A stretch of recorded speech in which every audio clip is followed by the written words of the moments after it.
c'est le message de la bonne nouvelle que nous apportons. C'est que oui, il y a une réponse à ta solitude si réellement tu acceptes le vrai message de Noël. Noël, c'est Dieu qui t'a tellement aimé qu'il a envoyé son Fils afin qu'il vienne vers toi, te sauver, te ramener à lui et te donner un nouvel espoir, une nouvelle vision de la vie, un nouveau départ dans ton existence. Et je prétends et j'affirme ce matin que pour grand nombre d'entre nous, Noël peut changer totalement notre existence.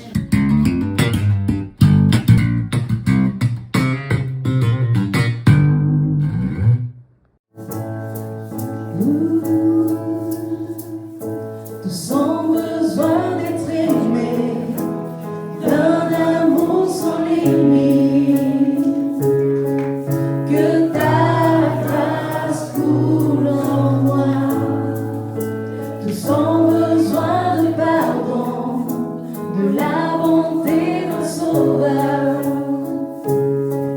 l'espoir des nations.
Il sauve avec puissance, toujours, pour toujours, Créateur du salut. Je veux t'entendre le chanter. Je veux Jésus t'entendre le a proclamer. vaincu la mort, il a vaincu Il la mort. Sauveur, Sauveur, il déplace les morts. Entends les cris de ces paroles sonner dans ton oreille.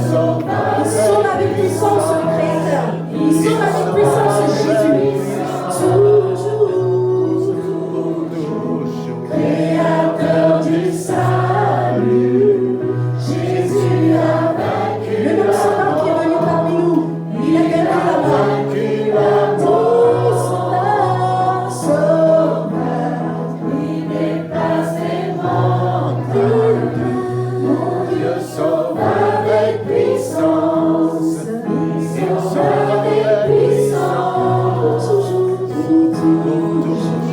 Créateur du salut. Reconnais-le de tout ton cœur. Reconnais-le de tout ton être. Que Jésus-Christ est sauveur. Il est Seigneur.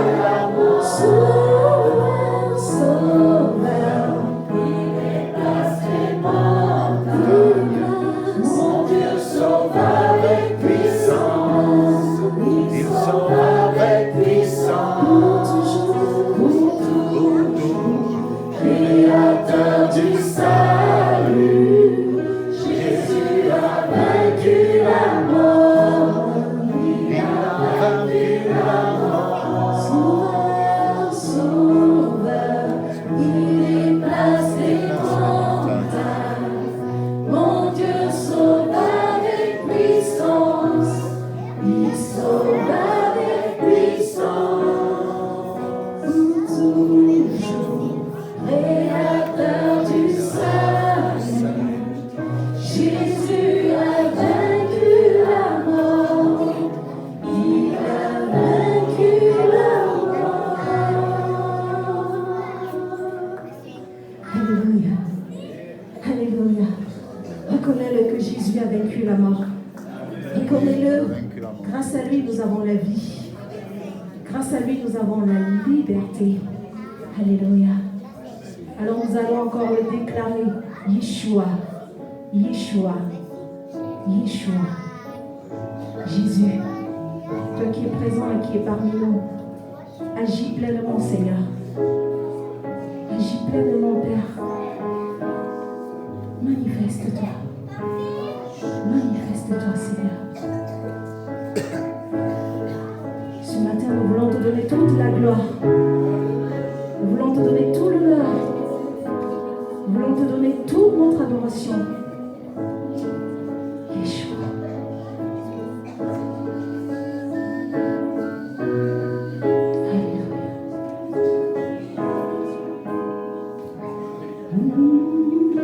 Yeshua.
Bon, on est très heureux de vous voir et puis de vous voir aussi nombreux. C'est une joie d'être toujours avec vous. Bon, c'est un pays bien arrosé ici, j'ai vu, hein, ça tombe. Alors, je crois que c'est aussi quelque chose qui préfigure la bénédiction d'en haut, la pluie du Saint-Esprit.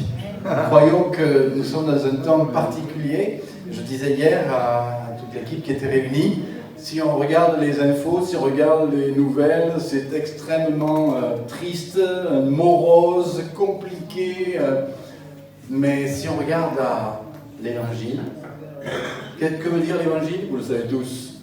Bonne nouvelle. Vous avez une bonne nouvelle entre les mains lorsque vous avez la parole de Dieu dans vos vies. Et il faut qu'elle soit intégrée à votre existence. Il faut qu'elle s'applique à votre cœur, pas juste une lecture parmi les autres. Et c'est extraordinaire. Nous avons un message qui amène la paix et la joie dans un monde qui est totalement sans dessus-dessous. Oui. Et je disais hier, on est un peu comme en contretemps. On pourrait dire, ces chrétiens, ils sont bizarres. Hein, ils parlent de joie, ils parlent de paix, ils parlent d'amour, alors que dans le monde, on parle de guerre, on parle de drame, de traumatisme, de choses absolument compliquées, terrifiantes. Et on pourrait se laisser inonder ou absorber par l'atmosphère de cette société qui est vraiment dans une souffrance absolue.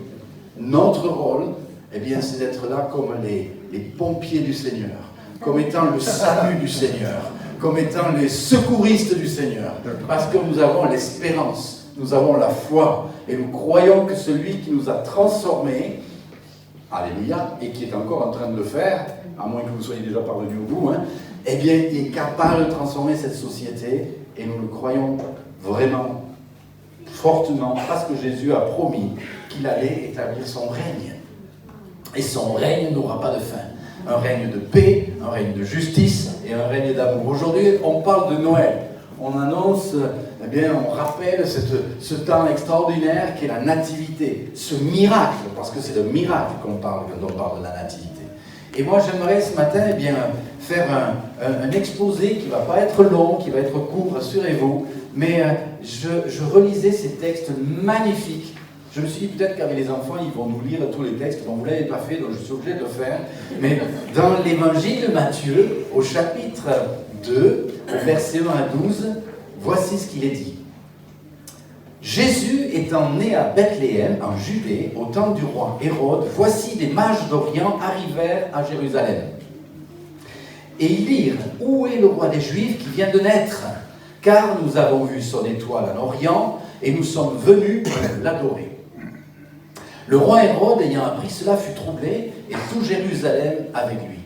Il assembla tous les principaux sacrificateurs et les scribes du peuple, et puis il s'informa auprès d'eux où devait naître le Christ.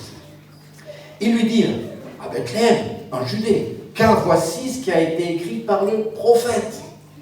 Et toi, Bethléem, terre de Juda, tu n'es certes pas la moindre entre les principales villes de Juda, car de toi sortira un chef qui paîtra Israël son peuple. Alors le roi fit appeler en secret les mages, il s'enquit soigneusement auprès d'eux depuis combien de temps l'étoile, cette fameuse étoile, brillait, et puis il les envoya à Bethléem, en leur disant, écoutez, allez, prenez des informations précises, exactes sur le petit enfant, et quand vous l'aurez trouvé, faites-moi le savoir afin que moi aussi j'aille l'adorer. Quand ils aperçurent l'étoile, après avoir entendu le roi, ils partirent et voici l'étoile qu'ils avaient vue en Orient marcher devant eux, jusqu'à ce qu'étant arrivée au-dessus du lieu où était le petit enfant, elle s'arrêta. Ils entrèrent dans la maison, virent le petit enfant avec Marie sa mère, se prosternèrent et l'adorèrent. Ils offrirent ensuite leur trésor et ils offrirent en présent de l'or, de l'encens, de la myrrhe. Puis, divinement avertis, en songe de ne pas retourner vers le roi Hérode, ils regagnèrent leur pays par un autre chemin. Ça, c'est le texte de l'évangile de Matthieu. Et on a l'évangile de Luc aussi qui nous parle de cela et qui est encore un petit peu plus défini, un peu plus long et qui nous annonce vraiment comment les choses se sont passées avec, vous savez, cette venue des anges qui arrive et qui se manifeste aux anges qui étaient en train de garder les troupeaux. C'est pour ça qu'on ne pense pas que ce soit à Noël, au mois de décembre, que ça se soit passé, mais plutôt au mois de septembre, octobre, quand les troupeaux étaient en Israël un peu encore dehors. Et là, il s'est passé un événement extraordinaire. Tout à coup, des anges apparaissent et ils se mettent à annoncer la venue du Fils de Dieu.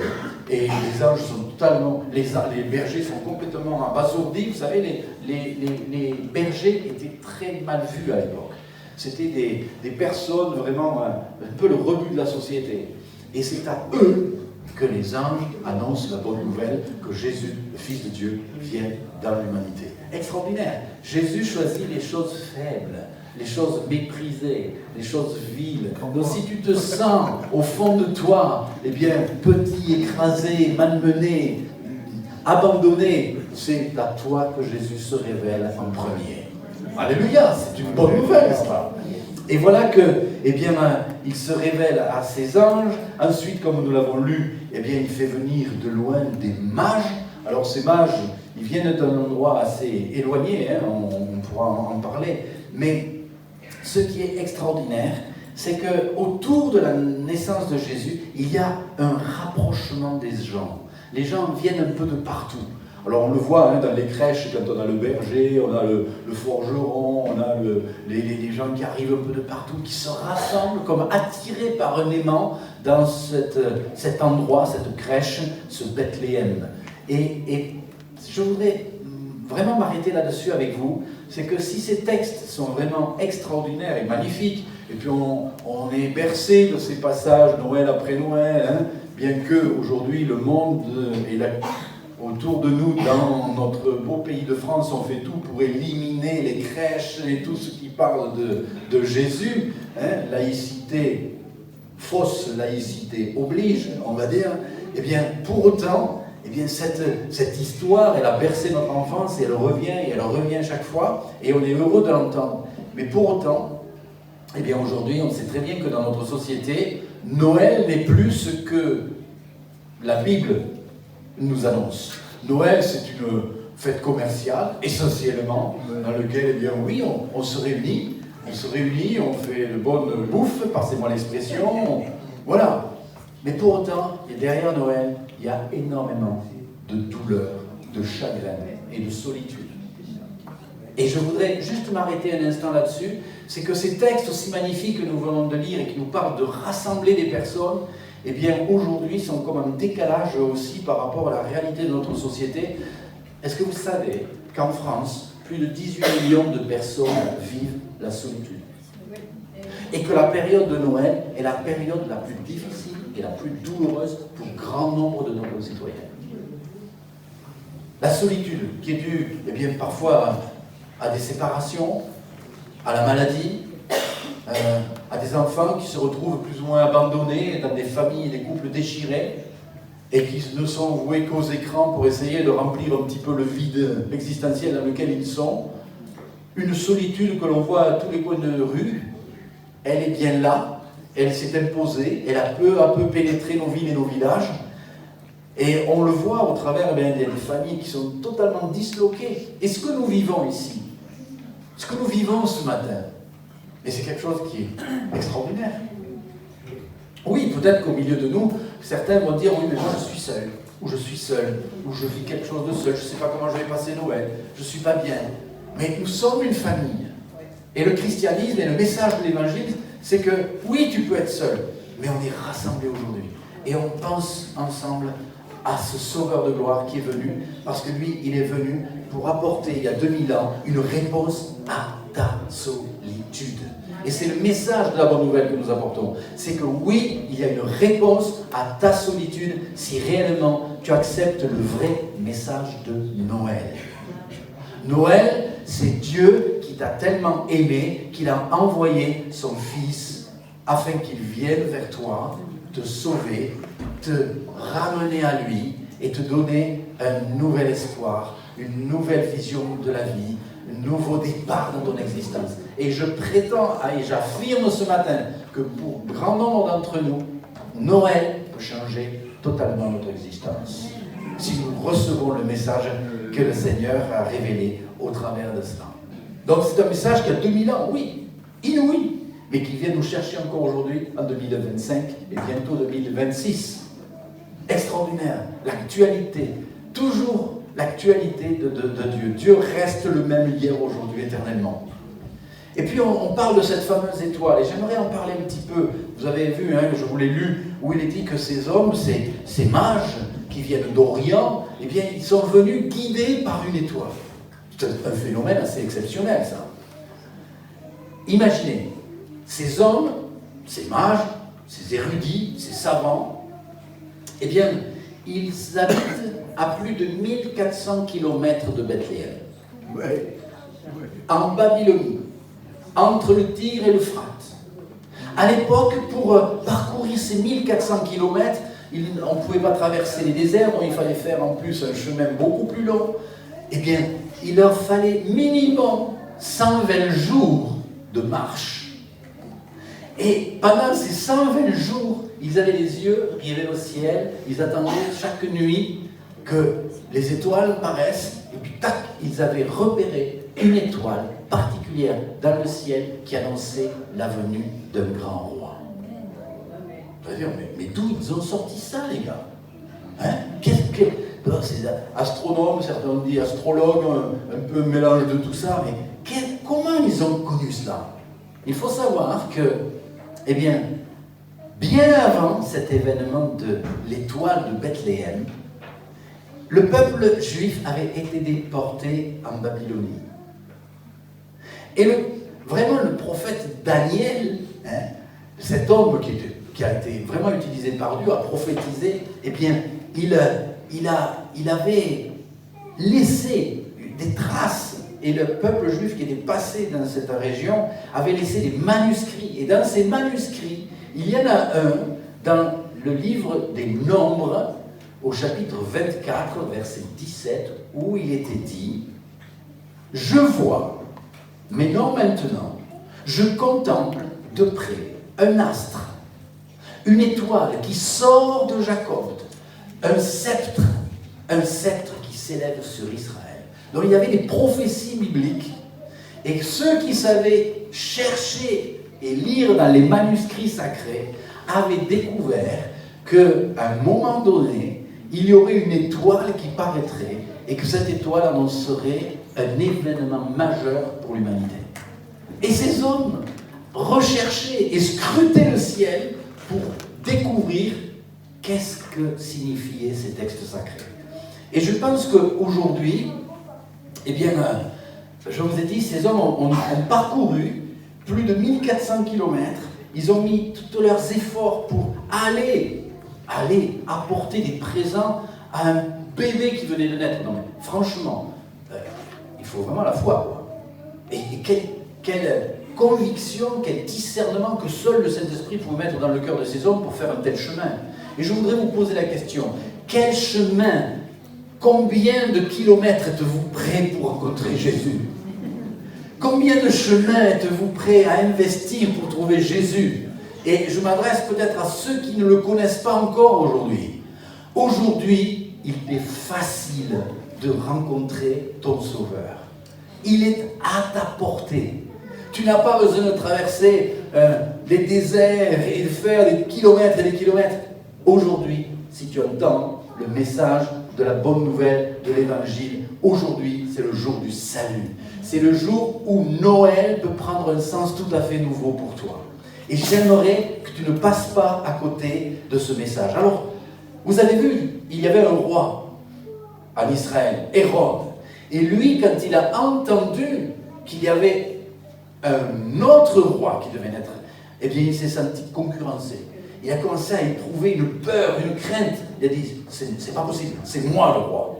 Et parfois, quand on entend le message de l'Évangile, ça nous dérange, mes amis. Ça nous agace. Hérode, ça l'a agacé. Parce que quelque part, il s'est senti menacé par ce message que les mages amenaient, comme quoi il y aurait un roi qui viendrait de naître.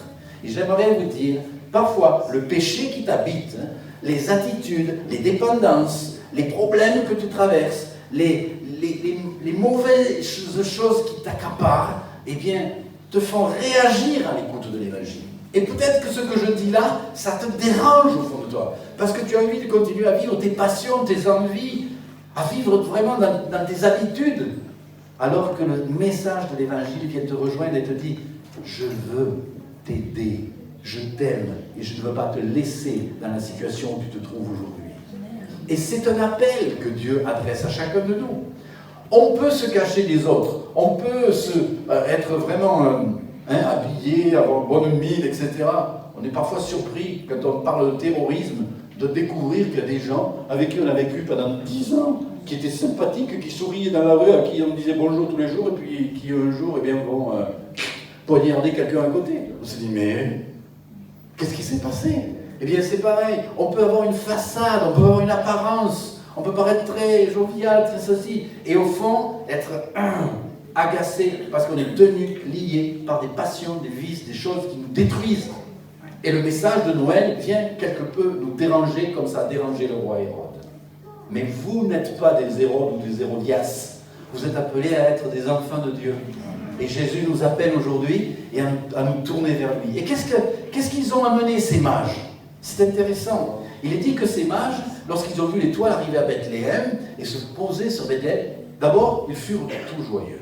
Et je vous dis, la bonne nouvelle produit la joie.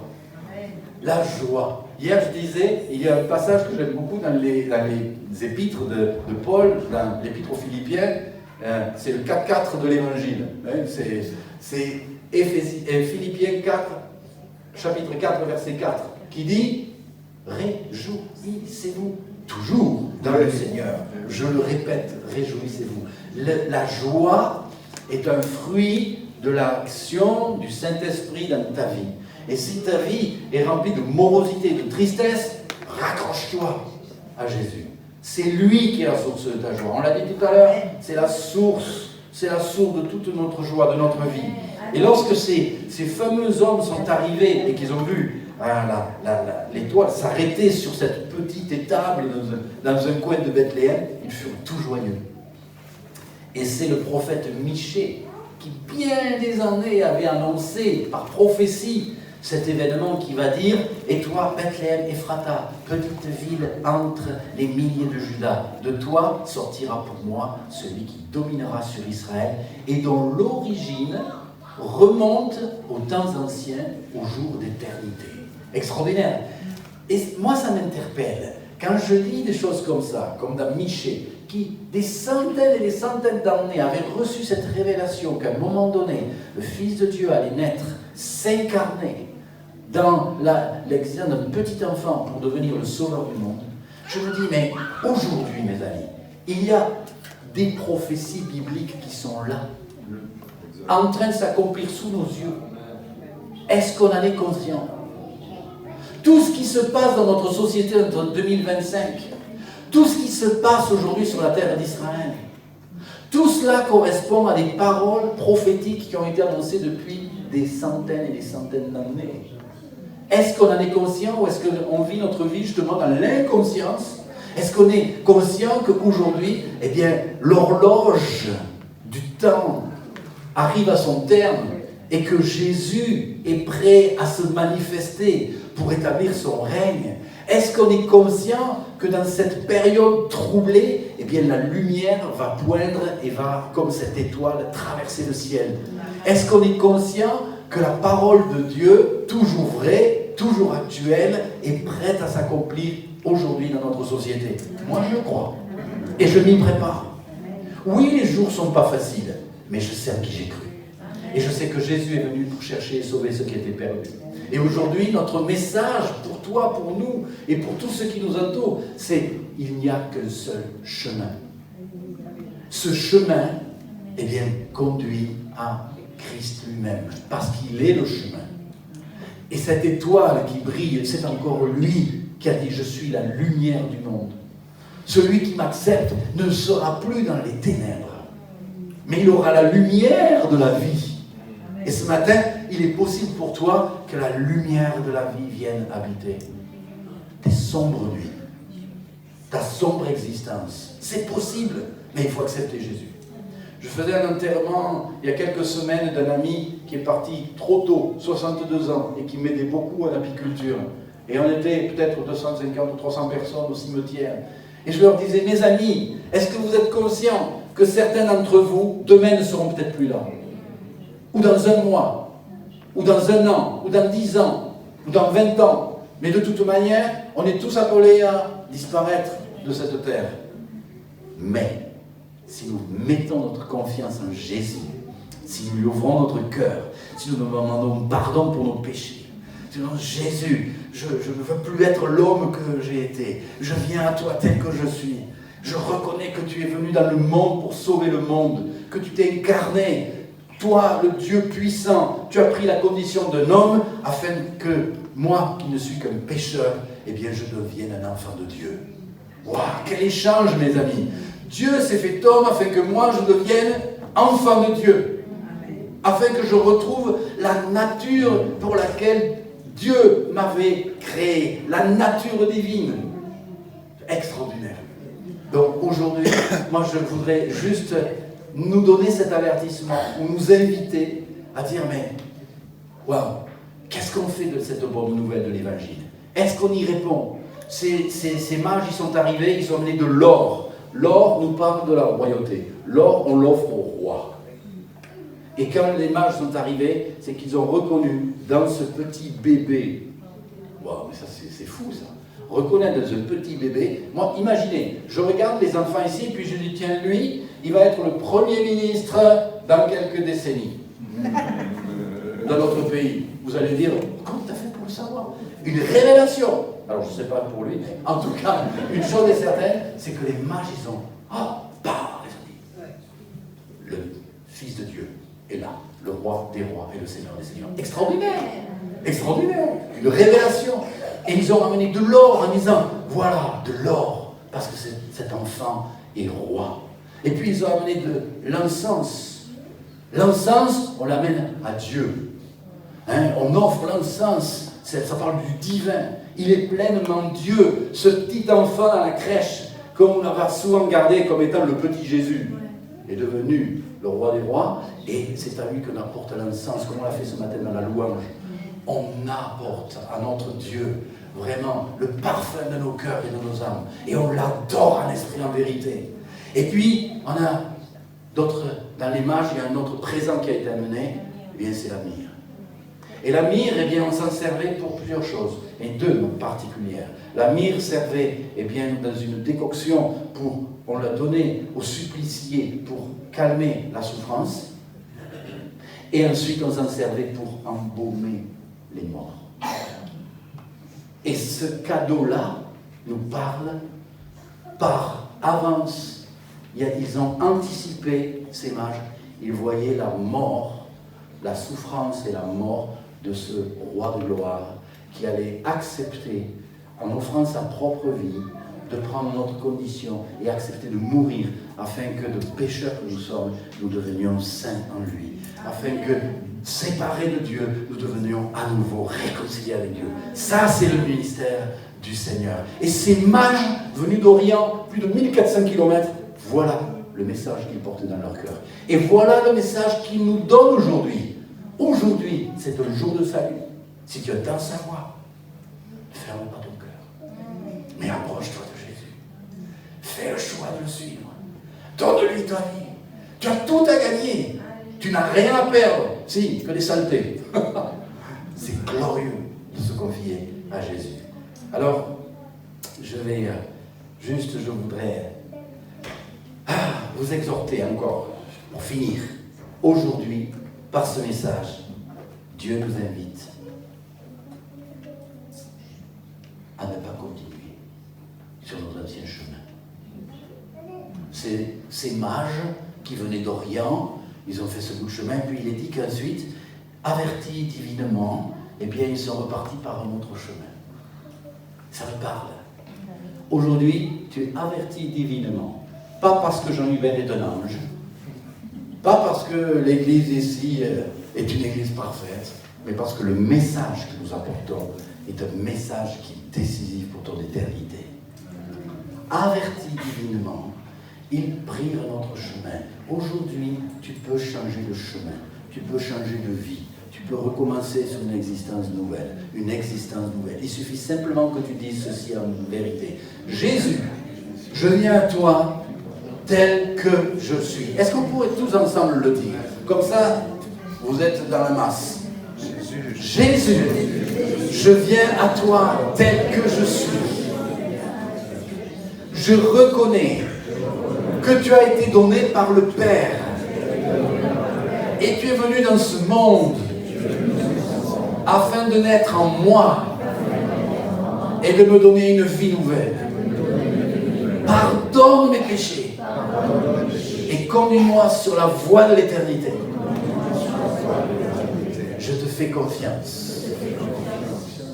Je te donne la direction de ma vie. Les clés de ma voiture. En fait, ça veut dire ça. Je lui donne les clés. C'est lui le boss. Alléluia. Est-ce que c'est compliqué? Moi, ça fait 50 ans que j'ai fait ce choix, mes amis. Je suis toujours aussi passionné de Jésus. Waouh! J'ai envie que le monde sache que Jésus les aime. J'ai envie que le monde sache qu'il y a une issue au drame de cette humanité. Dieu a tellement aimé le monde qu'il a donné son Fils unique, afin que quiconque croit en lui ne périsse pas, mais ait la vie éternelle. Seras-tu assez fou pour périr alors que tu as aujourd'hui le salut et l'amour de Dieu qui t'est offert gratuitement? Il suffit simplement que tu dises et que tu décides de croire et de dire: Jésus, je fais ce choix, je te suis. Voilà le véritable Noël. Amen. Amen. Que Dieu vous bénisse.